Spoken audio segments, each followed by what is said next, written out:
Bismillahirrahmanirrahim. Assalamualaikum warahmatullahi wabarakatuh. Waalaikumsalam. Alhamdulillahirabbil alamin.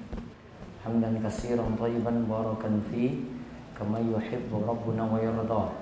Wa asyhadu an la ilaha illallah wahdahu la syarikalah wa asyhadu anna Muhammadan abduhu wa rasuluh. Allahumma shalli ala nabiyyina Muhammad wa ala alihi wa man tabi'ahum bi ihsan ila yaumiddin. Allahumma inna nas'aluka ilman nafi'a wa rizqan thayyiba wa amalan mutaqabbala. Puji syukur kita panjatkan pada Allah.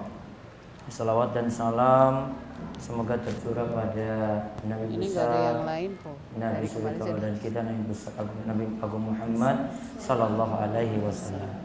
Baik ibu-ibu sekalian, di kesempatan Kamis kali ini kita akan kembali melanjutkan kajian dari kisah-kisah.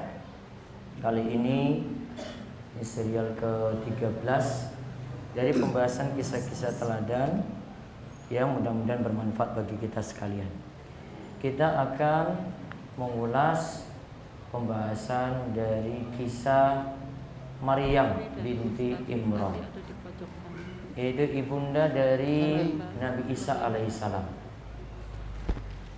Kisah beliau atau kisah Maryam ini sebenarnya yang kita bahas kali ini baru contoh-contoh teladannya, sedangkan kisah lengkapnya itu ada di antaranya dalam surat Maryam. Nanti saya kaji pada kesempatan berikutnya. Kali ini kita lihat bagaimana Nabi Shallallahu Alaihi Wasallam sendiri memuji Maryam, kemudian keluarganya pula dipuji, yaitu keluarga Imran, dan ada sifat-sifat Maryam yang bisa jadi suri teladan bagi para wanita, di antaranya menjaga kesucian diri sampai sifatnya yang qanitah dan juga siddiqah, termasuk wanita yang jujur. Ya, bisa dibaca dari halaman awal. Bismillahirrahmanirrahim. Kan enggak bisa.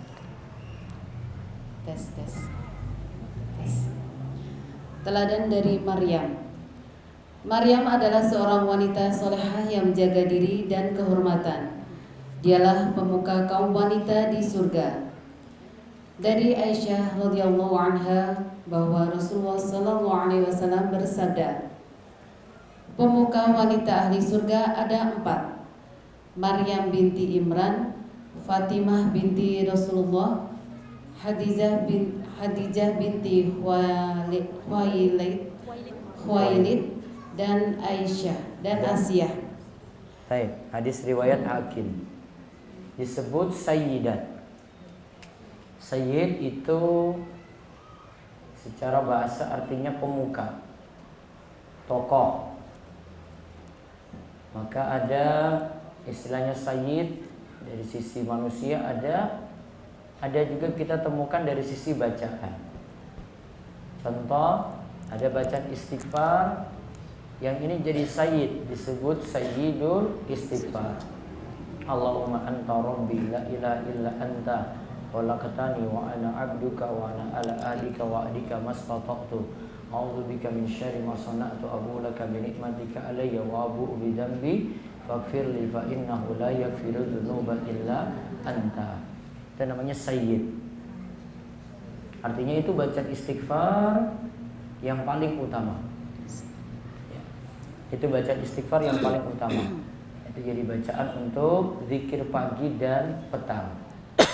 Dan di sini sebut sayyidatu nisa, tokoh atau pemuka dari para wanita ahlil jannah, penduduk surga, berarti sudah dijamin masuk surga. Ada 4. Yang pertama Maryam, putri Imran. Yang kedua Fatimah, putri Rasulullah Sallallahu Alaihi Wasallam. Karena putri Nabi itu ada berapa, Bu? 4. Siapa saja? Fatimah, Zainab. Maryam enggak, Maryam Imran tadi. Siapa? Zainab, Zainab, Ruqayyah, Ruqayyah, Ummu Kulsum, Fatimah. Zainab nikah dengan Abul As, terus Ruqayyah dan Ummu Kulsum itu dinikahi oleh Utsman bin Affan. Pertama dengan Ruqayyah terlebih dahulu, kemudian Ruqayyah meninggal dunia. Kemudian Ummu Kulsum dinikahi oleh Utsman lagi. Dan Nabi SAW sampai mengatakan, seandainya saya masih punya putri yang ketiga lagi, saya akan nikahkan padamu wahai Utsman. Karena Ummu Kulsum ketika itu juga meninggal dunia ketika bersuamikan Utsman bin Affan tadi. Maka Rasul sampai mengatakan, seandainya saya punya putri lagi yang ketiga, saya akan nikahkan denganmu. Saking mulianya Utsman bin Affan. Makanya Utsman disebut Dzun Nurain. Dzun itu pemilik, Nurain dua cahaya. Jadi pemilik dua cahaya. Terus putri yang keempat yang kita bahas di sini yaitu Fatimah, putri Rasulullah Sallallahu Alaihi Wasallam. Kemudian yang ketiga, wanita yang mulia lagi ketiga, istri Nabi, Khadijah bintu Khuwailid, yang menurut kebanyakan ulama dinikahi oleh Nabi Sallallahu Alaihi Wasallam ketika Khadijah usia 40 tahun. Namun ada riwayat yang lainnya lagi yang menyebutkan Khadijah dinikahi pada usia 28 tahun, Nabi 25.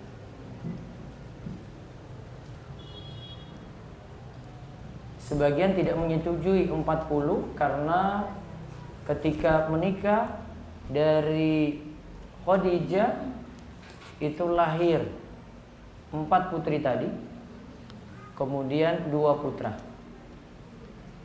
4 putri tadi yang kita sebutkan 2 putra. Ada di situ Abdullah dan ada di situ Qasim. 1 putra Nabi lagi Ibrahim itu dari budak beliau yang bernama Maria Al-Qibtiyah. Karena 6 langsung dari Khadijah, serasa tidak mungkin kalau usia 40 itu melahirkan semuanya langsung. Usia 40 dinikahi oleh Nabi, lantas langsung punya 6 anak. Maka sebagian ulama tidak menyetujui hal ini. Wallahu alam, namun itu jadi pendapat kebanyakan, maka kebanyakan ulama tetap memilih usia 40 dan ada riwayat-riwayat yang mendukung hal ini. Itu cuma pendapat saja dari sebagian kecil ulama yang memilih usia 28 Khadijah menikah dengan Rasulullah Sallallahu Alaihi Wasallam. Dan Khadijah punya keutamaan, di antaranya dia istri pertama. Kemudian orang yang pertama masuk Islam pula, wanita juga yang pertama masuk Islam adalah Khadijah. Bahkan beberapa syariat di antaranya wudu dan sholat Khadijah yang diajarkan pertama kali. Kemudian ketika menerima wahyu pertama, surat Iqra bismi rabbikal ladzi khalaq, juga ketika itu berada di sisi Khadijah. Wahyu kedua juga ya ayyuhal mudaththir, juga ketika berada di sisi Khadijah. Kemudian Khadijah juga yang banyak menghibur Nabi Sallallahu Alaihi Wasallam ketika mendapati dakwah yang berat daripada istri-istri yang lain. Jadi Khadijah yang pertama kali menghibur Nabi ketika menghadapi dakwah yang berat, saat dakwah itu sembunyi-sembunyi atau ketika mendapatkan serangan dari orang-orang kafir Quraisy. Banyak dihibur oleh istri beliau Khadijah radhiyallahu anha. Maka itu diantara keutamaan dari Khadijah. Lalu yang keempat, Asia. Istrinya siapa? Fir'aun. Istrinya Fir'aun. Dan Allah memberikan permisalan untuk Asia sebagai wanita beriman walaupun dia dikuasai oleh laki-laki kafir yaitu Fir'aun. Wa daraballahu mathalan lil ladzina amanu ra'ata Fir'aun. Dan Allah memberikan permisalan ya, tentang wanita yang baik yaitu istrinya Fir'aun. Isqalat rabbi ibnili baitan fil jannah. Dia berdoa kepada Allah, ya Allah bangunkanlah bagiku rumah di surga. Padahal istrinya ini, istrinya Fir'aun disiksa oleh suaminya sendiri, dikarenakan dia tidak sepemahaman dengan suaminya Fir'aun. Maka dia juga jadi wanita yang mulia nanti ketika berada di surga. Berarti ada 4 ya, Maryam yang nanti kita bahas, kemudian Fatimah putri Muhammad sallallahu alaihi wasallam, kemudian Khadijah, kemudian yang keempat Asia. Lalu ada hadis lagi berikutnya. Dibaca lagi. Dalam hadis Ibnu Abbas radhiyallahu anhuma, Rasulullah sallallahu alaihi wasallam bersabda, wanita-wanita yang paling utama sebagai penduduk surga adalah Khadijah binti Khuwailid, Fatimah binti Muhammad, Asiyah binti Muzahim atau istri Fir'aun, dan Maryam binti Imran. Nah, itu sama seperti di atas. Ini juga termasuk wanita-wanita mulia. Dalam lafaz ini disebutkan 4 wanita tadi dan sudah dijamin juga masuk surga. Juga dari hadis Ali. Dari Ali radhiyallahu anhu, Nabi sallallahu alaihi wasallam bersabda, wanita terbaik yang pernah ada ialah Maryam putri Imran dan Khadijah. Maryam putri Imran dan Khadijah itu sebaik-baik wanita. Dan di sini ada keterangannya. Kata Imam Nawawi, yang paling nampak bandingan Maryam dengan Khadijah, Maryam itu terbaik di masanya dan Khadijah itu juga terbaik di masanya. Jadi kalau ditanya mana yang lebih baik, oh masanya masing-masing, masanya berbeda. Khadijah di masanya, yaitu ketika jadi istri Nabi SAW. Maryam juga ketika di masanya, itu jadi wanita terbaik. Lalu berikutnya lagi dari hadis Abu Musa. Dari hadis Abu Musa radhiyallahu anhu, Rasulullah sallallahu alaihi wasallam bersabda, lelaki yang sempurna jumlahnya banyak, dan tidak ada wanita yang sempurna selain Maryam binti Imran dan Asiyah istri Fir'aun. Dan keutamaan Aisyah dibandingkan wanita lainnya sebagaimana keutamaan atas syarid dibandingkan makanan lainnya. Nah, di sini disebutkan keutamaan 3 wanita. Yang pertama Maryam, yang kedua Asia, yang ketiga Aisyah. Di sini Aisyah lagi dibandingkan, itu ada makanan as-sarid, itu makanan yang paling enak dibandingkan dengan makanan-makanan lainnya. Ini lagi menunjukkan keutamaan istri Nabi Shallallahu Alaihi Wasallam Aisyah. Kesimpulannya dari 4 hadis ini berarti wanita-wanita terbaik ada 5. Ya kan? Wanita terbaik ada 5. Yang 4 tadi sudah, yaitu tadi di situ Maryam. Terus ada situ Khadijah, ada situ Asia, ada di situ Fatimah. Kemudian tambah lagi dengan siapa? Aisyah radhiyallahu anha. Aisyah sendiri itu istri Nabi SAW yang paling muda. Dinikahi ketika usia 6 tahun. Digauli ketika usia 9 tahun. Ibu dengar aja, gak usah banyak protes. Sering saya sebut ini. Gak usah komentar aja guys. Itu Nabi kita itu. Oh gitu ya, kok gitu ya. Jangan bilang kok gitu sudah terima aja udah. Digauli ketika sudah balik, Bu. Itu ketika sudah 9 tahun. Makanya 9 tahun itu dijadikan standar oleh ulama Syafi'iyah. Standar balik itu ketika telah mengalami haid, biasanya pada usia 9 tahun, karena standarnya pakai standar Aisyah tadi ya. Terus dia usia balik itu pakai standar mazhab Syafi'i juga sama. Maka Aisyah ini paling muda. Nabi SAW saja meninggal dunia usia Aisyah baru 18 tahun. Berarti ketika nikah dengan Nabi, Aisyah masih anak-anak. Sempat dengan Nabi SAW, Aisyah itu masih mainan yang kayak anak-anak umumnya gitu. Mainan kayak boneka, kayak gitulah. Ada mainan-mainan kayak gitu yang dia mainkan dengan teman-temannya. Maka suatu saat Nabi keluar, dia ajak teman-temannya masuk ke rumah.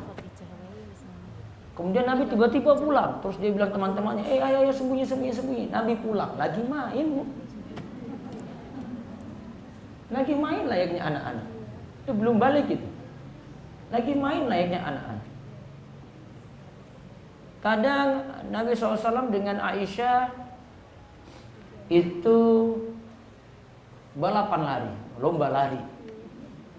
Ya, lomba lari. Awalnya dulu ketika Aisyah itu ya masih kecil. Ketika itu Aisyah itu kalah dengan Nabi Shallallahu Alaihi Wasallam. Nah, Aisyah itu menang karena dia masih lebih ringan. Kemudian beranjak, kemudian Aisyah lebih gemuk. Nah, lantas ketika itu Nabi SAW kalahkan Aisyah ketika lari. Berarti kadang ibu-ibu harus lomba lari dengan suami. Seperti contohnya di sini. Juga Aisyah itu sempat juga sebagai hiburan dari Nabi SAW. Dia jadikan tontonan. Ada pemuda-pemuda dari Habasyah itu sedang main-main di Masjid Nabawi, dan itu main perang-perangan. Rumah Aisyah dengan Masjid Nabawi itu dekat sekali. Bagi yang sudah ke Masjid Nabawi, rumah Aisyah itu yang ada kubur Nabi Shallallahu Alaihi Wasallam. Sedangkan Masjid Nabawi yang kita biasanya sholat di Raudhah, itu Masjid Nabawi asli. Maka cuma dampingan saja dengan antara Masjid Nabawi dengan rumah Aisyah radhiyallahu anha. Maka suatu waktu itu Aisyah pernah menyisir rambut Nabi SAW sedangkan Nabi sedang etikaf di masjid. Kepalanya keluar, pas dapat jendela itu. Nah, sudah langsung disisir oleh Aisyah. Berarti dekat sekali kan? Ya, berhimpitan dengan Masjid Nabawi ketika itu. Sangat dekat. Dan menunjukkan bahwasanya rumah Nabi SAW dekat dengan masjid. Nah, Aisyah ketika itu lihat pemuda-pemuda Habasyah itu lagi main-main di dalam masjid. Kemudian Aisyah nonton gitu. Tonton itu Rasulullah SAW seakan menghalang-halangi. Nah, itu lagi bercanda dengan Aisyah, nutup-nutupi Aisyah. Dan ini hiburan ketika itu dari Nabi SAW diberikan kepada Aisyah. Cuma nonton anak-anak yang sedang main perang-perangan saat itu.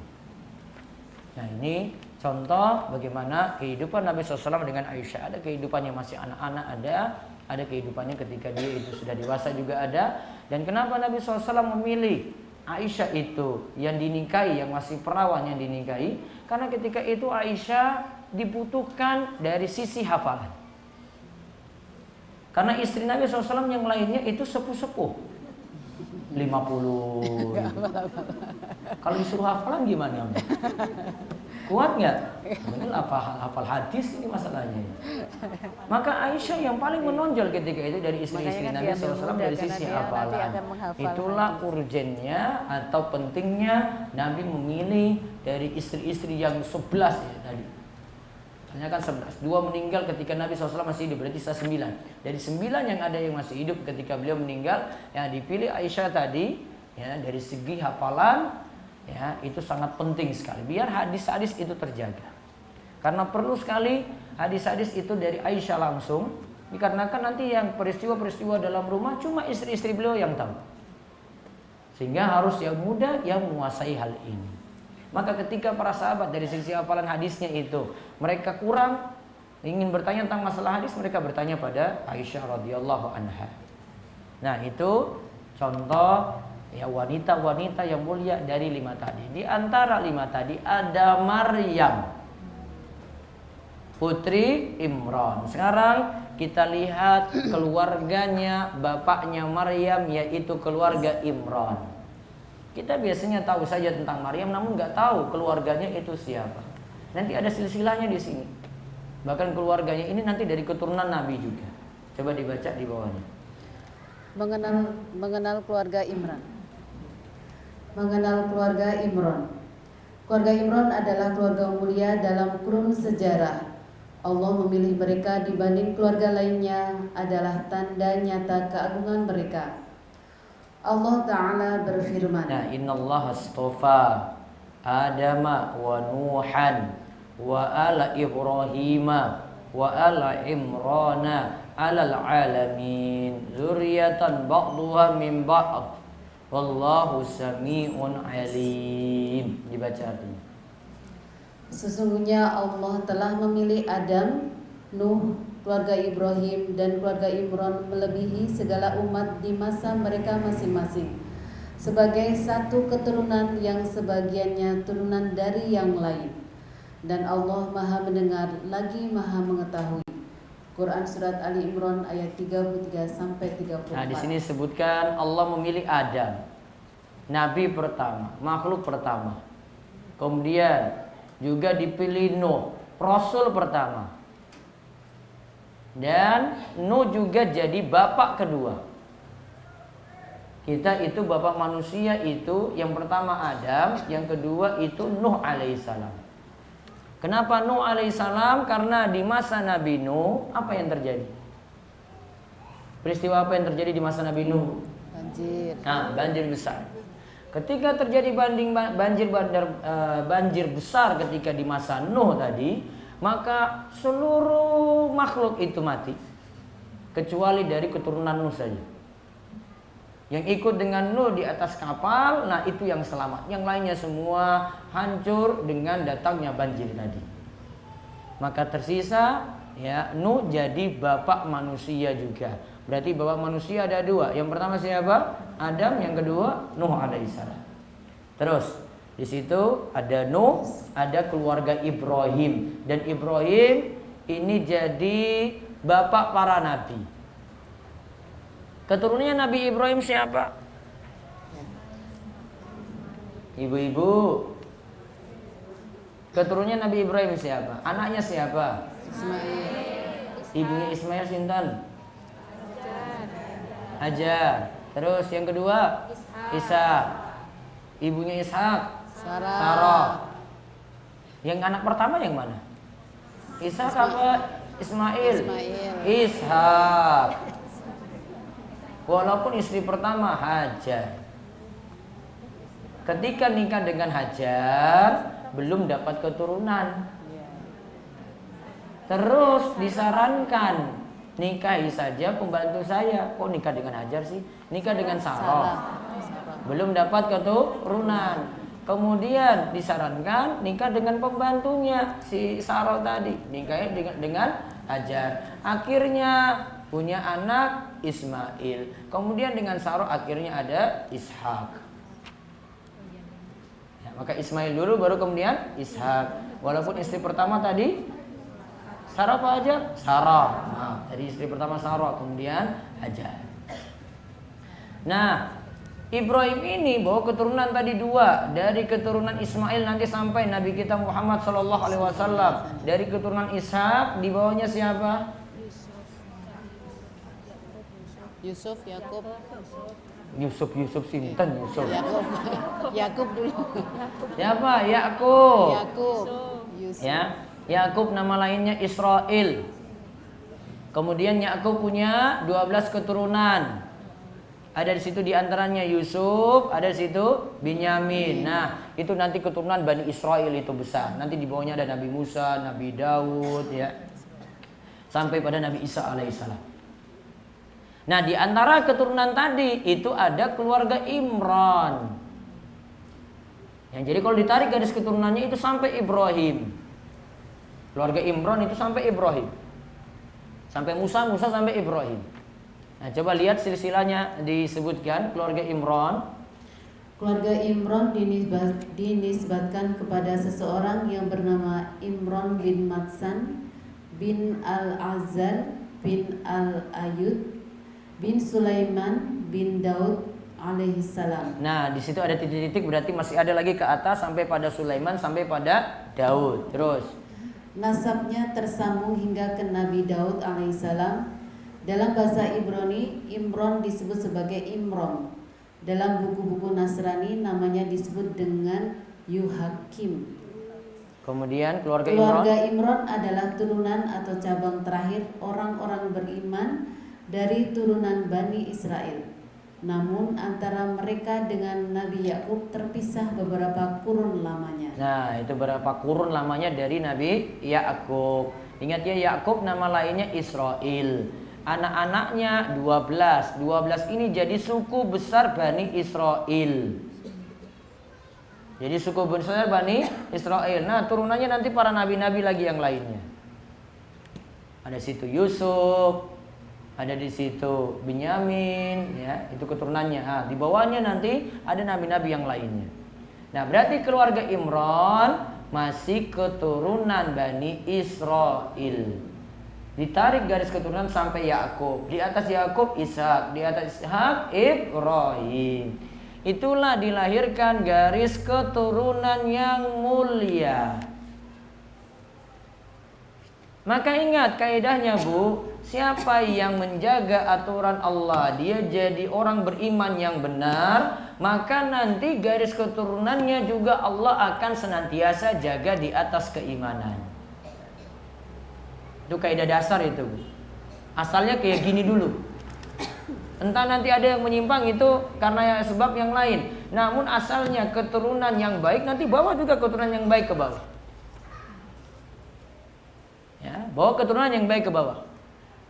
Makanya nanti dalam kisah Maryam, di antara orang-orang itu akan mengkritik Maryam karena Maryam itu hamil tanpa suami.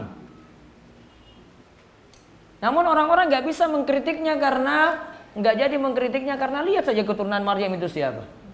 Dia dari garis keturunan siapa emangnya? Maka dilihat, ditarik ke atas, wah itu dari Imran. Imran keluarga mulia luar biasa. Masa mau mengkritik putrinya Maryam? Dia dari keturunan yang baik-baik. Maka orang sulit mencari titik lemahnya Maryam lantaran ini. Orang mau komentar, wah gimana Maryam mau zina dengan siapa emangnya Maryam mau zina? Dia saja dari keturunan baik-baik. Maka selalu bawa ke keturunan baik-baiknya tadi. Sehingga sulit untuk dikritik dari sisi itu. Karena asalnya tadi ya dari atas turun ke bawah. Ya kalau itu di atas beriman, bawah juga demikian, bawa keturunan yang baik. Makanya tentang kisah dalam surat Al-Kahfi, ketika Nabi Musa dan Harun itu lewati tiga peristiwa, yang di situ Musa menyatakan pada Harun, saya mau menemani kamu, saya mau melihat peristiwa-peristiwa yang terjadi kan. Kemudian dikatakan pada Musa, kamu paling gak kuat dalam hal ini. Nah, ada satu peristiwa, ada bangunan yang roboh, kemudian didirikan oleh Harun. Kemudian Musa kritik, kamu kok mau-maunya dirikan itu, kamu gak dapat upah apa-apa. Ternyata di akhir kisah disebutkan bangunan ini didirikan dikarenakan bangunan ini milik anak yatim. Di situ ada harta simpanan. Dulu bapaknya, kedua orang tuanya adalah soleh. Maka Allah katakan dalam surat Al-Kahfi, wa kana abuhuma soleha. Dulu kedua orang tuanya adalah orang yang soleh. Maka anak yatim ini terus dijaga. Walaupun orang tuanya sudah meninggal dunia, hartanya pun juga dijaga. Itu penjagaan yang luar biasa seperti itu. Maka kuncinya itu pada orang tua. Kalau ingin mendapatkan keturunan yang baik, maka orang tua memperbaiki diri jadi baik. Maka dia akan mendapatkan anak-anak yang soleh dan soleha. Kuncinya dari situ dulu, Bu. Ya. Bukan dari pendidikan di luar dulu, dari pribadi orang tua masing-masing. Orang tua memperbaiki diri jadi lebih baik, maka nantinya dapat juga keturunan yang baik. Ini contohnya juga dalam kisah Imran. Imran, masya Allah keturunannya ada, nanti kita sebutkan sini anggota keluarganya lagi. Ini keluarga yang soleh. Coba lihat anggota keluarga Imran. Anggota keluarga Imran. Istri Imran bernama Hannah binti Faquda. Ada juga yang menyebut Qaudah bin Kubaila. Hannah adalah seorang wanita yang tekun beribadah. Nah, berarti ibunya Maryam itu sendiri tekun ibadah. Ya kan? Maka putrinya juga demikian. Terus sebagaimana kisahnya dalam Al-Qur'an. Iz qalat imra'atu Imrana rabbi inni nazartu laka ma fi batni muharraran fataqabbal minni innaka antas samiul alim. Baca artinya. Ingatlah ketika istri Imran berkata, ya Rabbku, sesungguhnya aku menadarkan kepada engkau anak yang dalam kandunganku menjadi hamba yang soleh dan berkhidmat di Baitul Maqdis. Karena itu terimalah nazar itu daripadaku. Sesungguhnya engkaulah yang maha mendengar lagi maha mengetahui. Lihat, dia bernazar. Nazarnya apa? Supaya dapat anak yang dalam kandungan ini menjadi anak yang soleh. Suruh berkhidmat nanti di Baitul Maqdis. Nazarnya bagus. Ya. Namun nazarnya di sini ini tidak disebutkan bentuknya apa. Kalau kita kan biasa kalau nazar, ya nazar itu pingin sesuatu, kemudian buat syarat. Ya, saya misalnya pingin anak saya diterima jadi pegawai, terus dibuatkan syarat. Orang tuanya buatkan syarat, jika lulus maka saya bernazar puasa 3 hari misalnya. Itu nazar Ji. Jadi wajib nggak puasa tadi? Wajib. Wajib atau tidak? Wajib. Maka nazar itu mewajibkan sesuatu yang tidak wajib. Akhirnya jadi wajib untuk ibu. Ibu bernazar dengan ucapan ini yang sebelumnya 3 hari puasa tadi tidak wajib, akhirnya jadi wajib dengan nazar. Dan ingat ya, nazar tidak berlaku untuk sesuatu yang haram. Ya, nazarnya nggak boleh sesuatu yang haram, nggak boleh. Diwujudkan dalam bentuk yang haram nggak boleh. Contoh apa? Ya, dia mau traktir minuman keras misalnya kalau lulus, haram, nggak boleh dipenuhi. Dan para ulama bersisi pendapat. Ada yang menyatakan nazar yang haram ini kalau terlanjur terucap maka tidak ada kafarat. Dan ada yang menyatakan ada kafarat. Kafarat itu tebusan. Wallahu alam, ada hadis yang tegas yang menyatakan nazar yang diwujudkan haram tadi tetap ada kafarat, yaitu menunaikan kafarat sumpah. Sama seperti orang yang tidak mampu menunaikan nazar, maka ada kafarat. Dia bernazarnya gini, ini yang berat ini. Kalau anak saya lulus, saya nazar demi Allah, saya bernazar akan sholat malam 2 bulan berturut-turut. Baru 2 malam bu, sudah nggak bangun lagi malam ketiga. Baru 2 malam aja. Kalau dia bilang tadi sudah berturut-turut, berarti ulang lagi dong. Ulang lagi nggak bisa lagi. Bertahan 2 malam saja. Berarti nazar ini berarti tidak bisa dipenuhi. Solusinya apa bu? Bayar kafarat. Makanya nazar buat mikir-mikir gitu loh. Lihat kita bisanya apa gitu. Nih, kalau nggak kuat ya sudah nggak ditunaikan berarti. Akhirnya bayar kafarat. Kafaratnya apa? Puasa. Sama dengan kafarat sumpah. Apa bu? Puasa. Buh kafaratnya apa? 10 hari. Puasa 3 hari? Enggak. Memberi makan. Apa kafaratnya? Memberi makan. Lakukan pertama dulu. Yang pertama ini catat nih, ini paling ibu punya nazar nih, ada yang belum bayar ini paling. Terus nyatat. Pulang ke rumah mikir-mikir nih nazarnya. Tunggu nazar apa yo ini ya. Kok belum bayar sampai saat ini? Kafarat bu, kalau nggak kuat, nggak bisa tunaikan.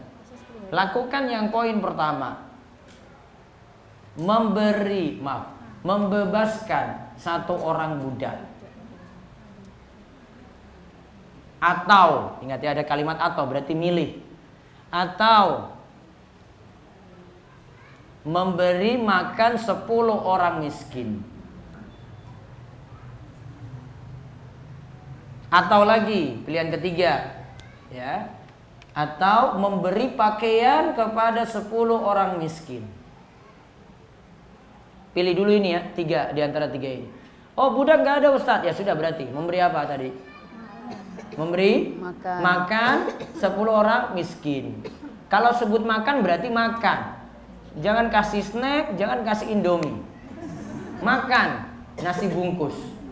untuk 10 orang. Nggak mesti 3 kali makan, cukup 1 kali makan saja cukup. 10 orang. 1 kali makan saya. Buat 10 bungkus, dari 10 orang itu 1 kasih. kali makan. Atas itu ada satu keluarga anggotanya 10, pas itu dikasih. Kalau ini tidak bisa, bisa juga kasih pakaian. Ya, pakaian bukan hanya kasih jilbab, ya lengkap dong. Gamis gitu. Enggak harus yang baru. Ibu-ibu pelit kok dengan yang baru kok. Murah mungkin itu. Paling cari wah iki sing paling elek iki ya wis kita aneh. Jarang yang mau kasih yang baru. Enggak pakai syarat baru, Bu. Yang penting apa? Kasih pakaian. Berapa orang tadi? 10. Wah, ibu hitung ini, ini 10, ini 1 setel, 2, 3 sampai 10 kasih itu kan. Nah, jika poin 1 tidak mampu, beri makan nggak bisa. Ya kan? Beri makan nggak bisa dia. Beri pakaian juga nggak bisa, pakaiannya pas-pasan. Berarti lakukan yang poin kedua. Jika poin 1 nggak mampu, lakukan poin kedua, yaitu berpuasa 3 hari. Namun tidak mesti berturut-turut. Terserah. Nah, Kamis ini saya puasa, nanti Senin lagi, terus Rebu lagi. Boleh. Yang penting puasanya jadi berapa hari? 3 hari. Maka yang tidak sanggup tunaikan nazar, bayar apa? Kafarat. Nah, ini biasanya terjadi kalau nazarnya pakai syarat. Namun ada nazar cuma sekadar nazar aja, Bu. Ya, nazar cuma sekadar nazar. Saya nazar nanti bulan Ramadan saya mau itikaf 20 hari. Emangnya ada apa? Enggak ada apa-apa. Saya cuma mau itikaf 20. Saya wajibkan untuk saya berarti. Ramadan saya mau itikaf 20 hari, bukan 10 saya, 20. Berarti yang sebelumnya sunnah, maka jadi wajib. 20 hari dia tidak boleh keluar-keluar berarti dari masjid. Di masjid terus untuk ibadah. Oh berat, ya sudah, ya turunkan 10. Ya, kalau 10 ya sudah 10 gitu. Maka sebelumnya tidak wajib jadi apa? Wajib. Namun dia tidak pakai syarat apa-apa. Ini bukan karena anaknya lulus, bukan karena sesuatu. Pokoknya cuma sekadar nazar saja. Nah, yang tidak pakai syarat itu namanya nazar mutlak. Yang pakai syarat itu namanya nazar muqayyad.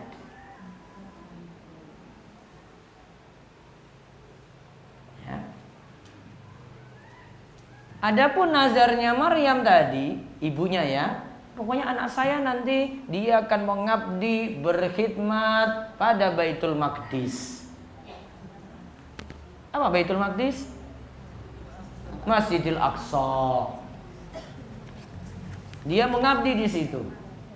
Sebab apa? Enggak ada. Pokoknya nanti anaknya dia bernazar, ya, ibunya tadi si Hanna tadi bernazar, pokoknya anaknya akan mengabdi pada Baitul Maqdis.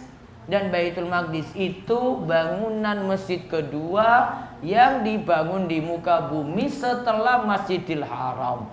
Jaraknya Masjidil Haram dengan Masjidil Aqsa 40 tahun. Jaraknya ya, Masjidil Haram yang ada Ka'bah dengan Masjidil Aqsa pembangunannya jaraknya berapa tahun? 40 tahun. Namun sholat di Masjidil Haram pahalanya 100.000 kali sholat dibandingkan masjid lainnya. Sedangkan sholat di Masjidil Aqsa, Baitul Maqdis 500 kali dibandingkan masjid lainnya. Masjid Nabawi? Masjid Nabawi berapa kali? 1000 kali. Ingat saja, Masjidil Haram 100.000, Masjid Nabawi 1000, Masjidil Aqsa 500. Nah, itu tentang kisah ibunya tadi. Dia sudah bernazar seperti itu. Berarti ini wanita-wanita yang baik. Ibunya juga wanita yang terhormat. Terus sekarang anak-anak Imran dibaca.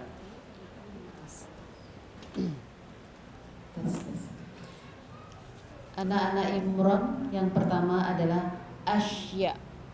Asya, ya ingat ya Asya. Terus Asya adalah putri sulung Imran. Ia dinikahi oleh Nabi Zakaria alaihissalam dan merupakan ibu dari Nabi Yahya alaihissalam. Ada juga mengatakan ia adalah bibinya Maryam, bukan saudara perempuannya. Nah, taruhlah itu kita pakai pendapat itu putrinya Imran, berarti ini saudaranya Maryam. Asya nikah dengan siapa? Nabi Zakaria. Sampai usia sepuh belum punya keturunan. Istrinya sepuh, kemudian Zakaria juga sama. Hampir sama dengan kisah Nabi Ibrahim dan istrinya. Namun karena doa-doa mereka, doa orang ini, akhirnya Allah berikan keturunan. Di muka bumi baru ada yang bernama Yahya pertama kali, ya ini putranya Nabi Zakaria, dan juga jadi seorang nabi. Bapaknya nabi, anaknya juga nabi. Terus putri yang kedua. Putri yang kedua adalah Maryam.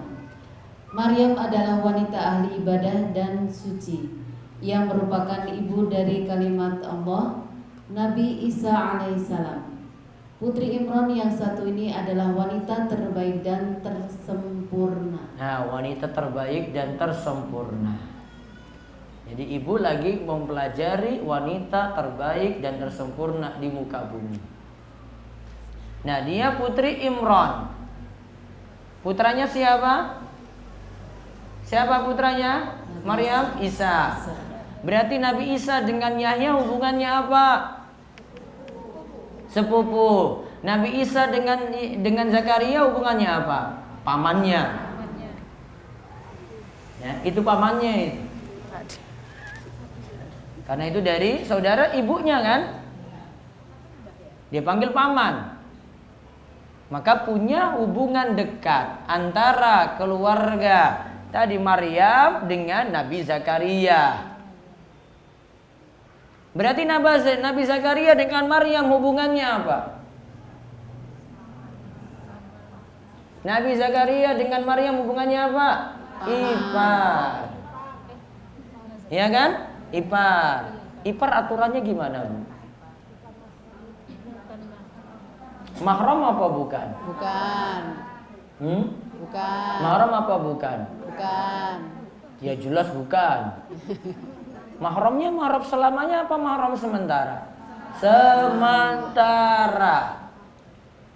Selama masih nikah dengan ini saudaranya, maka tidak boleh lagi nikah dengan yang lainnya gitu. Maka sementara. Itu aturan ipar seperti itu. Nah, jadi ini masih hubungan keluarga. Itulah yang menunjukkan mulianya keluarga Imran. Makanya dalam Al-Quran kita kenal surat apa? Ali Imran. Alhamdulillah baru tahu saat ini. Dikira-kira Ali Imran kisah apa ya Ali Imran? Keluarga mulia itu, Bu. Itu keluarga yang menghasilkan Nabi itu. Ya, itu keluarganya Maryam. Ada surat Maryam juga ada. Ya, surat Maryam juga ada. Ini keluarga besarnya ini. Keluarga orang-orang soleh yang dibicarakan dalam Al-Quran. Yang tadi sudah dipuji tadi dalam surat Ali Imran ayat 33 sampai 34. Nah, sekarang tentang Maryam. Maryam selalu menjaga kesucian diri. Dengan laki-laki, Masya Allah, itu nggak pernah itu sama sekali laki-laki nyentuh. Pegang Maryam saja enggak, coba lihat. Ini wanita kayak apa, coba lihat, Bu. Beda dengan zaman ini kan. Ya, coba lihat ceritanya di bawah. Maryam selalu menjaga kesucian diri. Ia tidak sembarangan berdekatan dengan laki-laki yang bukan mahramnya. Ia tidak menggoda laki-laki dan juga menjauhi godaan mereka. Apakah wanita tergoda dengan laki-laki? Ya, karena secara naluri wanita pun memiliki ketertarikan kepada laki-laki. Dan wanita yang baik adalah yang menjaga diri untuk membuat laki-laki tergoda dan menjaga diri dari godaan laki-laki. Menjaga diri, ya, itu kalimatnya diperbaiki. Dan wanita yang baik adalah menjaga diri dari buat laki-laki tergoda, dari godaan laki, dari membuat laki-laki tergoda, benar? Iya, betul ya. Betul. Saya kurang makan siang aja ini berarti. Dan wanita yang baik adalah menjaga diri untuk membuat laki-laki tergoda dan menjaga diri dari godaan laki-laki. Dia jaga dirinya di situ. Dia terbukti gimana Maryam itu menjaga diri. Coba kita lihat Maryam, surat Maryam ayat 17 sampai 19. Nah, ini kisahnya disebutkan di bawah ini. Coba dibaca. Pernah suatu ketika Jibril datang kepada Maryam, datang dalam fisik laki-laki yang sempurna. Namun Maryam tetap menjaga dirinya. Jadi Jibril itu kalau datang ke muka bumi itu bisa berbentuk ya dengan manusia ya. Maka suatu saat Jibril itu pernah serupa dengan seseorang sahabat yang namanya Dihya bin Khalifah. Ya, bernama Dihya bin Khalifah. Jadi mirip dengan manusia. Dan ingat ya, Jibril ini malaikat yang paling besar. Malaikat itu punya sayap. Ada yang sayapnya 2, ada 3, ada 4 gitu. Dan Jibril sayapnya itu 600. Satu sayap itu langit sudah ketutup. Saking besarnya itu. Ya, satu sayap itu sudah tertutup. Dan malaikat itu besar seperti itu. Sama juga malaikat pemikul arsy juga besar. Jarak antara telinga, kalau dibandingkan jaraknya ya, jarak antara telinganya dengan pundaknya itu saja 700 tahun perjalanan. Itu pemikul arsy. Kalau Jibril tadi berapa sayap? 600. Satu sayap itu langit ini sudah ketutup. Baru satu. Kalau Jibril lihat manusia yang ngeyel-ngeyelan itu, wah ya Allah, itu guru cilik. Ngeyel lagi gitu. Kalau malaikat lihat manusia itu cuma, wah itu kayak apa aja. Sudah kecil sombong lagi. Mau bandingkan dengan Jibril aja itu. Ya, sombongnya bukan main coba manusia itu. Namun satu malaikat aja sudah gak ada tandingan itu. Namun sombongnya luar biasa itu. Kayak lebih daripada Jibril juga. Jibril lihat dia muter-muter aja itu nanti itu. Luar biasa malaikat itu. Terus lihat Jibril datang wujud apa? Laki-laki.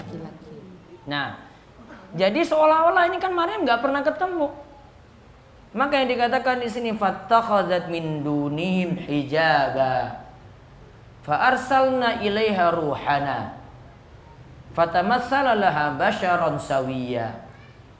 Kemudian Maryam katakan, qalat inni a'udzu birrahmani minka in kunta taqiyya. Nah, coba diartikan. Maka ia mengadakan tabir yang melindunginya dari mereka. Lalu kami mengutus ruh kami Jibril kepadanya. Maka ia menjelma di hadapannya dalam bentuk manusia yang sempurna. Maryam berkata, sesungguhnya aku berlindung daripadamu kepada Rabb yang Maha Pemurah, jika kamu seorang yang bertakwa. Nah, lihat. Sampai minta tolong, baca ta'awudz berarti istilah kita. Auzubillahi minasyaitonirrajim itu sama. Kalau ini dia minta tolong pada Allah, ya Allah lindungilah saya dari laki-laki ini ya Allah. Padahal yang datang tadi siapa? Jibril. Jibril nggak beritahu. Jadi dia minta perlindungan sama seperti kita baca ta'awudz gitu. Saking ya nggak mau bergaul dengan laki-laki, coba lihat. Terus di bawahnya lagi melihat laki-laki, melihat laki-laki yang sangat sempurna ketampanannya, Maryam tidak terkecoh dengan merendahkan dirinya, mencoba menarik perhatian laki-laki tersebut. Ia malah berlindung kepada Allah dan meminta laki-laki tersebut menjauh. Hingga akhirnya Jibril mengatakan, qala innama ana rasulu rabbiki li ahaba laki gulaman zakiyya. Baca artinya. Ya, Jibril berkata, sesungguhnya aku ini hanyalah seorang utusan Rabbmu untuk memberimu seorang anak laki-laki yang suci. Nah, ketika didekati laki-laki tadi, Maryam tidak terkecoh. Kalau bahasa kita itu saat ini apa ya ini ya? Kalau sudah lihat kayak gini, ini kayak lihat artis-artis Korea yang putih-putih gitu. Oh, itu pasti sudah minta selfie itu. Bentar dong, selfie dong sebentar saja. Oh, itu sudah bukan main, itu sudah histeris tuh, teriak-teriak dari jauh itu, ya Allah cakep banget gitu. Nah, itu bahasa bebasnya Bu itu. Nggak ada apa-apanya Maryam nggak terkecoh sama sekali kayak gitu. Malah tadi baca apa tadi? Ya ta'awuz, dia minta perlindungan pada Allah, coba lihat. Dia minta perlindungan itu. Ya Allah jangan laki-laki ini dekat saya, itu maksudnya. Kalau kita tuh malah waduh mudah-mudahan dia mampir sini ya. Nah, itu coba ya. Kalau sepuh-sepuh enggak ini, yang muda-muda ini ibu-ibu. Sudah siapkan HP-nya ini. Ini HP-nya bisa enggak ini yang bagus enggak ya? Lihat Maryam itu coba lihat. Malah mudah-mudahan itu jauh aja lah, jauh-jauh dari saya lah sudah. Maka Jibril langsung katakan apa? Innama ana rasulu rabbiki. Saya ini utusan Allah, ini saya datang. Saya ini rasul utusan Allah. Ingin nyampaikan, nanti kamu akan dapat gulaman zakiyah, anak laki-laki yang suci. Maryam mikir lagi, emangnya apa lagi? Saya punya suami siapa? Laki-laki saja saya nggak pernah sentuh, coba lihat. Gimana mungkin mau punya anak laki-laki? Maka inilah yang jadi syubhat ya, kerancuan yang besar dari kalangan Nasrani ini. Karena ini laki-laki suci, lahir dari seorang wanita yang suci. Bagaimana mungkin dia pasti Tuhan itu? Itu alasannya ini. Dari laki-laki yang suci, ini laki-laki yang suci ini. Ya kan tadi kalimatnya gulaman zakiyah. Laki-laki yang suci, ibunya gimana? Suci, nggak pernah disentuh siapa-siapa. Makanya kisah Isa itu, kisah Nabi Isa alaihissalam, ketika beliau itu diangkat ke langit, jadi Nabi Isa belum mati, Bu. Ya, Nabi Isa itu belum mati, diangkat ke langit. Kaum Nasrani yang waktu itu murid Isa dari Hawariyun itu ada 12. Dari 12 itu terpecah jadi 3 golongan. Ya, terpecah jadi 3 golongan. Golongan pertama menyatakan yang tadi saya sebut, itu karena itu anak yang suci, lahir dari ibu yang suci, wanita yang suci, dia itu pasti Tuhan. Tuhan lagi turun ke muka bumi. Itu golongan pertama. Golongan yang kedua menganggap itu anak Tuhan. Itu bukan Tuhan. Namun siapa? Anak Tuhan. Golongan yang ketiga menganggap tidak. Itu adalah hamba Allah dan utusan Allah. Itu Rasul. Itulah yang diyakini, yang terakhir ini diyakini oleh orang Muslim di masa Nabi Isa. Paham ya? Itu orang Muslim di masa Nabi Isa. Namun dari 2 golongan ini, kata Imam Ibnu Katsir, dari 2 golongan yang pertama tadi, yang yakini apa tadi pertama? Nabi Isa Tuhan. Dan yang kedua, Nabi Isa anak Tuhan. 2 golongan ini lebih dominan, menang. Yang muslimnya lama-lama punah. Jadi ajaran murninya itu punah, habis. Tersisa cuma 2 itu saja. Maka kesimpulannya mereka yakini akhirnya Nabi Isa itu bagian dari yang 3. Bapa, Putra, dan Roh Kudus. Bapa itu Tuhan, Putra berarti anak Tuhan, Roh Kudus berarti sama dengan Jibril. Berperan dalam 3 sekaligus. Dikenal dengan apa tadi? Trinitas. Alasannya tadi anak Tuhan, alasannya Tuhan tahu tadi ya? Karena Nabi Isa itu lahir dari rahim yang suci, wanita yang suci, nggak pernah disentuh laki-laki. Pasti Tuhan yang lahir. Itu syubhat berat Bu, ibu nggak ngaji, nanti bilang iya betul juga ya. Pakai surat Maryam ayat 19. Nggak tahu, bahaya ibu itu, nggak tahu, apalagi nggak ngaji. Terkena langsung. Iya ya, betul juga ya, berarti dia Tuhan. Sudah selesai, sudah ibu, akidah ibu habis itu sudah. Ibu pegang yang dua golongan tadi padahal ya, yang satu yang benar tadi, yang terakhir yang disebutkan. Nah, kesimpulannya tadi gimana sifat Maryam, Bu? Maryam berarti tidak pernah bergaul dengan laki-laki yang bukan mahram. Pelajarannya untuk ibu-ibu apa? Jaga pergaulan. Sama juga dengan anak putri kita juga sama Bu. Jaga pergaulan mereka. Jadilah wanita yang mulia seperti Maryam. Punya cita-cita tuh kayak gini-gini loh Bu. Bukan senang nanti anak putrinya, wah senang dengan laki-laki, wah itu kayaknya motornya bagus sekali. Ya Allah, datang juga pakai mobil, Masya Allah mobilnya. Sorapopon pokoknya kamu bahagia, ibu bahagia juga. Ibu, coba lihat, coba jaga seperti ini tuh loh. Jagalah layaknya Maryam. Dengan laki-laki malah menjauh loh, malah berdoa ketika laki-laki datang. Luar biasa sekali. Dan ini sudah semakin asik di zaman ini. Justru anak-anak putri kayak gini malah aneh itu. Terus orang gaul putri nih. Coba lihat, bilang gak gaul putri yang kayak gini. Padahal itu jadi putri yang mulia, yang luar biasa seperti itu. Nah sekarang sifat Maryam terakhir dalam surat At-Tahrim. Dalam ayat terakhir dari surat At-Tahrim saya baca ayatnya. Wa Maryam ibnata Imran allati asonat farja fanafakhna fihi min ruhina wa saddaqat bi kalimati rabbiha wa kutubihi wa kanat minal qanitin. Baca ayatnya, artinya. Dan ingatlah Maryam binti Imran yang memelihara kehormatannya, maka kami tiupkan ke dalam rahimnya sebagian dari ruh ciptaan kami, dan dia membenarkan kalimat Rabb-nya dan kitab-kitabnya, dan dia adalah termasuk orang-orang yang taat.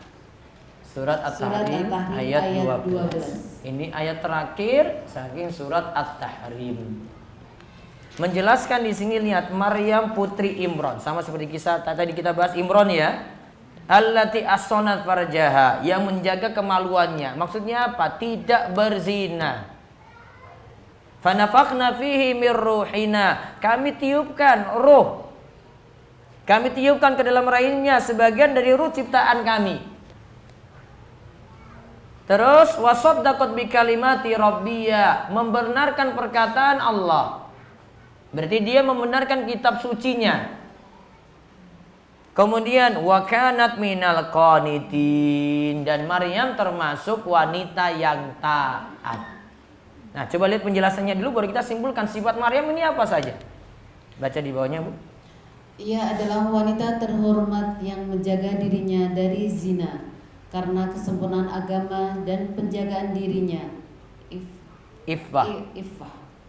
Karenanya Allah katakan, maka kami tiupkan ke dalam rahimnya sebagian dari ruh ciptaan kami. Terus Maryam disifati. Maryam disifati dengan, dan dia membenarkan kalimat Rabb-nya dan kitab-kitabnya, menunjukkan Maryam memiliki ilmu dan makrifah.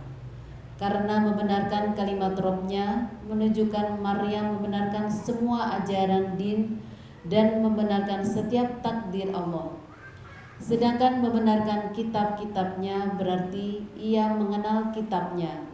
Ini semua didapati dengan ilmu dan beramal. Terus oleh karena itu Maryam disebut termasuk orang-orang yang taat, yaitu al-qanitin. Maksudnya adalah Maryam itu taat kepada Allah terus menerus dalam ketaatan dengan penuh rasa takut dan kekhusyuan. Maka kesimpulannya Maryam itu adalah siddiqiyah, yaitu wanita yang sempurna dalam ilmu dan amal. Terus Maryam dikatakan termasuk qanitin menurut Syekh Mustafa Al-Adawi dalam At-Tasil At-Ta'wil At-Tanzil Ta'wil At-Tanzil Juz'u Qad Sami'a halaman 383.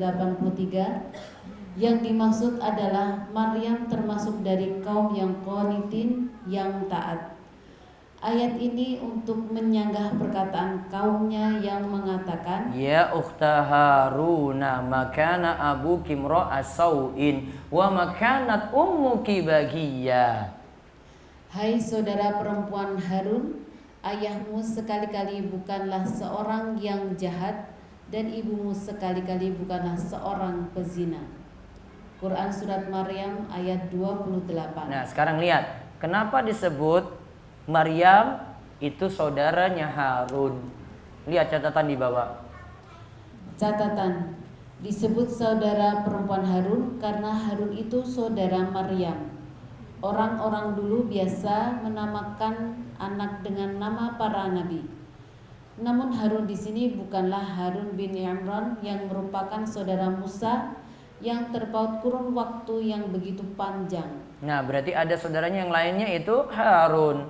Ya ukhta Harun makana abuki, bapakmu imra'a sau'in, bukan orang yang jelek. Terus ibumu wa makanat ummuki baghiyya, ibumu bukan wanita nakal. Ini kan lihat Maryam tadi kan hamil tanpa ada suami. Maka orang-orang ketika itu menuduh Maryam, kamu itu berzina. Maka tadi yang saya sebut, maka mereka bawa bapaknya dan ibunya. Mereka seolah-olah menyangkal hal ini. Ya, mereka nggak terima. Maryam, kan orang tuamu baik, bapakmu baik, ibumu juga baik. Bagaimana mungkin kamu punya anak di sini hamil tanpa ada suami? Maka mereka bawa orang tuanya. Karena asalnya kalau orang tuanya baik, maka anaknya juga ikut baik pula. Maka mereka ragu seperti itu jadinya. Nah lihat, berarti sifat Maryam. 1, menjaga iffah, kesucian.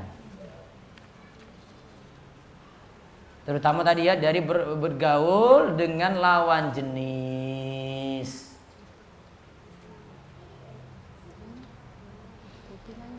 Yang kedua, sifat Maryam membenarkan kitab sucinya. Membenarkan kitab sucinya.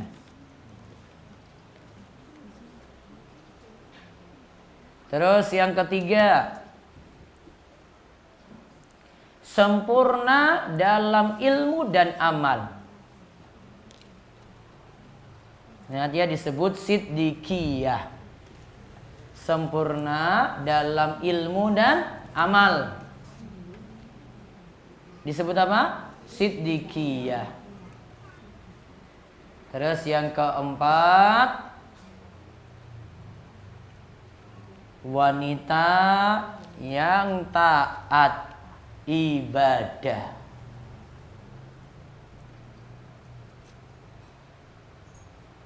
Taat ibadah tadi istilahnya qanitin. Qanitin itu dari kata al-kunut.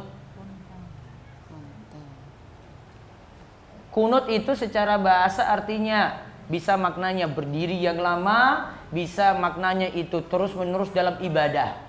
Namun kalau kunut kalau dibahas dalam sholat, maknanya adalah doa. Doa yang dibaca ketika berdiri ba'da ruku'. Namun kalau yang di sini dimaksudkan qanit di sini, ya. Qanit yang dimaksud di sini adalah wanita yang taat, berarti dia rajin ibadah terus-menerus. Ibadahnya ajak, ibadahnya istiqomah. Maka 4 sifat ya, menjaga ifah, kehormatan, kesucian ya. Dari bergaul dengan siapa tadi Bu? laki-laki. Yang kedua, membenarkan kitab suci. Berarti ini dengan cara kalau kita umat Islam membenarkan kitab sucinya berarti rajin mengkaji Al-Quran. Terus yang ketiga apa? Sempurna dalam ilmu dan amal. Disebut apa tadi? Siddiqiyah. Kemudian yang keempat, terus menerus dalam ketaatan. Disebut apa tadi? Qanitin. Maka milikilah 4 sifat Maryam ini. Jadi wanita yang jaga ifah, jadi wanita yang benar-benar mengkaji kitab suci, jadi wanita yang sempurna dalam ilmu dan amal, dan qanitin, rajin ibadah. Terakhir, Maryam melahirkan manusia mulia. Maryam melahirkan manusia mulia. Menurut pendapat yang masyhur dari jumhur mayoritas ulama, Maryam itu hamil 9 bulan seperti umumnya wanita. Lihat tafsir Al-Luqan Al-Azim. Ya, lihat. Terus di bawahnya lagi berita. Berita tentang kelahiran Nabi Isa alaihissalam menyebar perlahan. Satu persatu orang tahu bahwa Maryam yang tak bersuami melahirkan anak laki-laki. Saat hendak melahirkan putranya, Maryam menyendiri di ujung timur Masjid Al-Aqsa. Nah, terus kisah kelahiran Isa alaihissalam bisa dilihat di surat Maryam ayat 16 sampai 33. Insya Allah nanti dibahas di pembahasan berikutnya. Masih bahas Maryam sampai lahirnya Isa. Baik, ada pertanyaan silahkan.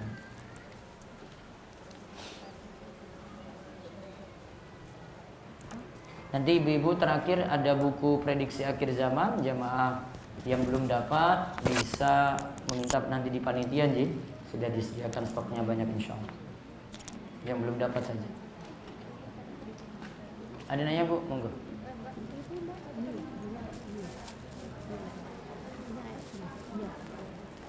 Jadi kalau tambah Harun, kalau tadi cuma disebutkan 2, berarti kalau tambah yang poin terakhir berarti ada juga yang namanya Harun. Berarti jadi 3. Apa? Kitab sucinya di situ bisa jadi Injil, bisa jadi kalau Nabi Isa belum diutus berarti Taurat. Karena tunggu Nabi Isa diutus dulu kan? Berarti kalau dia membenarkan kitab suci berarti bisa jadi Taurat, karena sebelum Injil kan Taurat. Injil kan cuma melengkapi isi Taurat. Namun masalah-masalah hukum itu ada di Taurat, bukan di Injil. Injil itu biasanya cuma motivasi-motivasi saja, kata Imam Ibnu Katsir seperti itu. Bolehkah membaca doa yang dalam buku 50 doa saat sujud setelah membaca zikir sujud? Boleh. Misalnya setelah baca zikir sujud, baca Allahumma inni as'aluka al-huda wat-tuqa wal-'afa wal-ghina. Boleh dilakukan seperti itu dalam sujud. Namun kalau kita jadi makmum, jangan sampai telat dari imam. Apakah boleh pada rakaat ketiga dan keempat hanya membaca surat Al-Fatihah saja? Boleh. Dan sekali-kali bisa baca surat pendek juga, karena Nabi pernah di rakaat ketiga dan keempat secara hitungan beliau baca 15 ayat. Padahal Al-Fatihah cuma 7 ayat. Di rakaat ketiga dan keempat beliau baca 15 ayat. Padahal Al-Fatihah cuma 7 ayat. Berarti ada tambahan 8 ayat. Apakah boleh pada rakaat ketiga dan keempat tadi? Terus dan apakah boleh doa sapu jagat dibaca sebagai bacaan kedua setelah surat Al-Fatihah dalam sholat tahajud? Itu satu ayat utuh enggak? Kalau satu ayat utuh boleh. Namun itu bukan satu ayat utuh, itu cuma cuplikan ya. Cuma potongan dari ayat utuh. Ayat utuhnya ada, maka jangan baca potongan ayatnya, namun baca satu ayat utuh. Nggak bisa dengan doa sapu jagat saja berarti.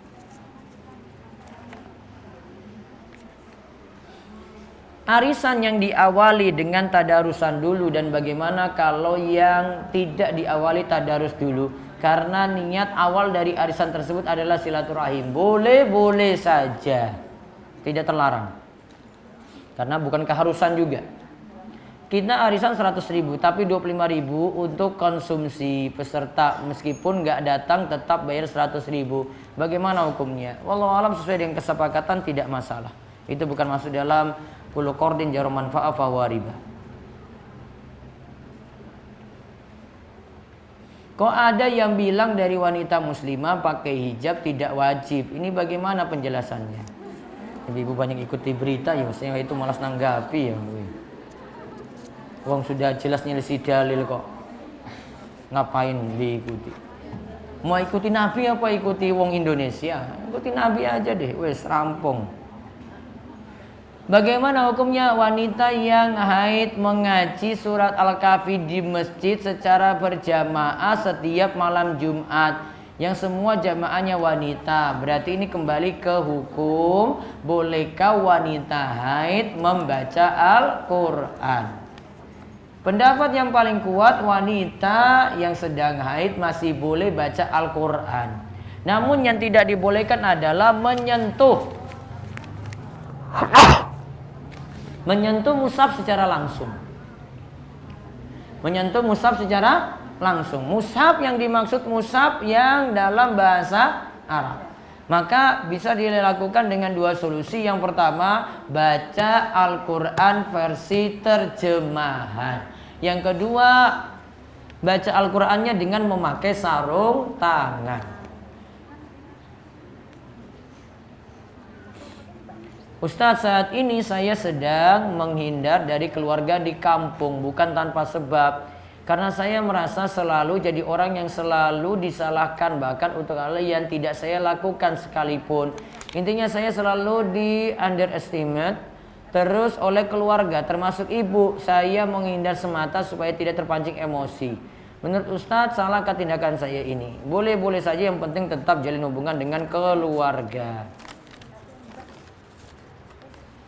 Ibu dan saudara saya penganut amalan yang tidak ada tuntunan, kental banget. Bagaimana saya harus menyikapi ketika saya sedang bersama mereka? Misal ngadain amalan-amalan yang tidak ada tuntunan tadi. Dakwahi dengan sabar, Bu. Kadang kita nggak bisa ngomong langsung karena sudah menjadi tradisi turun-temurun. Maka yang ibu bisa lakukan cuma dakwah bil hal. Dakwah itu ada dua macam, Bu. Dakwah bil lisan dan dakwah bil hal. Dakwah bil lisan itu saya ngomong.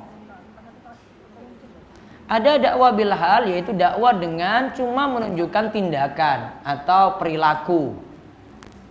Perilaku baik, ya. Perilaku atau akhlak yang baik itu akan lebih memudahkan dakwah itu masuk, Bu, tanpa banyak ngomong. Coba nanti tunjukkan saja tingkah laku yang baik, sering bantu-bantu keluarga, sering nelpon, sering bantu kalau ada yang susah. Pelan-pelan nanti bisa nasihati baik-baik. Jadi dakwah ada dua macam. Tidak pentingkan dengan dakwah bil lisan saja, namun juga ada dakwah bil hal. Dakwah dengan lisan itu ngomong langsung, kalau dengan hal berarti dengan perilaku. Wallahu a'lam bishawab. Selesai tadi pertanyaan-pertanyaan yang ada. Insyaallah nanti di Kamis keempat berikutnya kita bahas masih tentang kisah Maryam, sampai Maryam itu melahirkan Isa, dan sampai tentang kisah Isa tadi yang terpecah kelompok kaum Nasrani menjadi 3 golongan tadi. Insyaallah ada kisah yang disebutkan oleh Imam Ibnu Katsir tentang riwayat dari Ibnu Abbas yang menyebutkan kisah tersebut. Demikian yang kita bahas, mudah-mudahan manfaat dan Allah senantiasa membimbing kita untuk beramal soleh, menjadi orang-orang yang qanit, yang taat, dan orang-orang yang sidik, yang sempurna dalam ilmu dan amal. Mudah-mudahan kita senantiasa diberikan keistiqomahan. Demikian kami tutup. Wabillahi taufiq wal hidayah. Wassalamualaikum warahmatullahi wabarakatuh.